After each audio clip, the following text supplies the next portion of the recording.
And begin. The subject for this afternoon is going to change your perspective on secular music. When I started researching this subject, I didn't know what I was getting myself into, and I didn't know how much I was going to find. The word subliminal message was the first lead that I had, and little did I know how dangerous and how strong the music industry was. Subliminal perception, or simulation, describes any word, image, and sounds that it's not perceived by the normal consciousness, perceived by the range of consciousness. But that makes an impression in our minds. The advertisement for this production emphasized on the subliminal program that about the intense result and the minimal effort done for the product. For example, when you see a McDonald's sign, what do you think about? Burgers. Food. Hamburgers, right? What if I tell you that McDonald's has purposely designed that sign to send you that message? The bread, yellow, the bread, color yellow on the sign, and the red representing the meat. So therefore, when you see their signs, the message passes on as you desire a hamburger.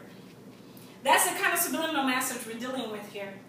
The responsible people in the research, I found out that the responsible people for this kind of work is called the Illuminati, which is a secret occult that was formed in 1976, in the same year the American got independence.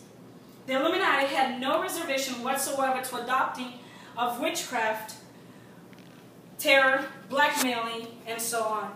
For this reason, they chose the devil to supervise all of their affairs. For this reason, members must revere the devil, and they must mock anything related to God.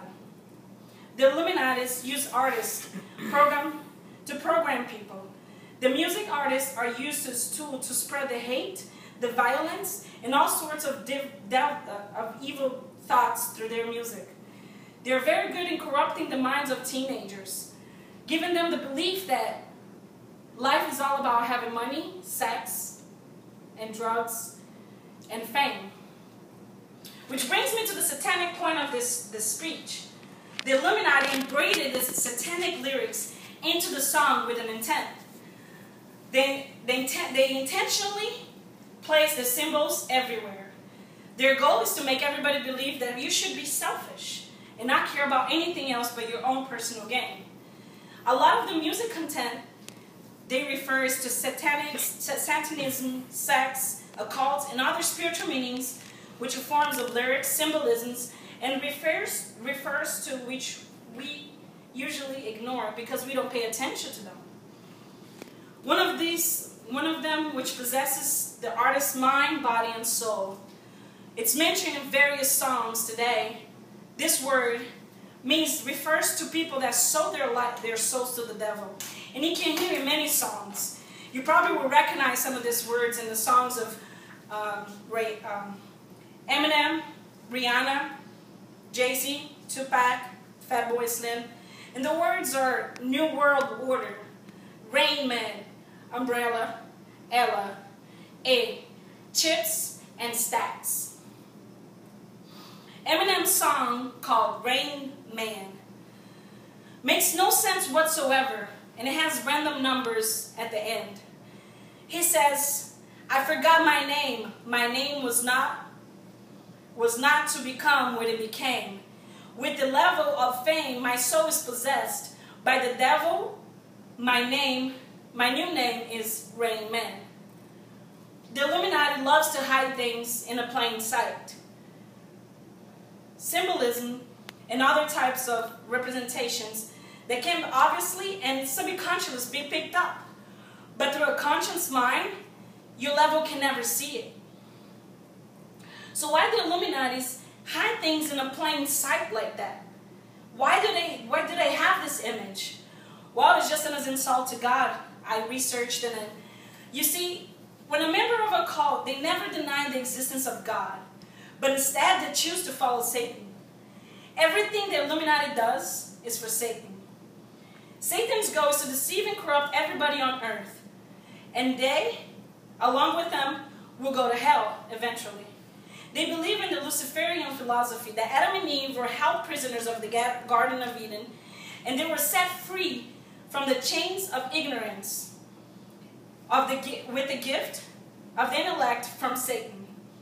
And through the use of this gift, man himself can be God. There has been a lot of discussions about what happens behind the scenes in the music industry. Why so many celebrities become healthy, mental problems, drug problems, and eventually even die with no explanation whatsoever. This can lead to many questions. Why is the artist, for example, why would the artist hint of the word Rain Man? Or why would he admit selling his soul to the devil? The answer is complex, and I really don't have the time to explain all the aspects of it, but the Illuminati have known the power of unconscious and subconscious mind. Although these are in fact our own resources, they have still affecting us, using them against us because we allow them to. Artists are usually too young to understand what they're getting themselves into it. And when they do, and the reality comes along, they can't get out of it.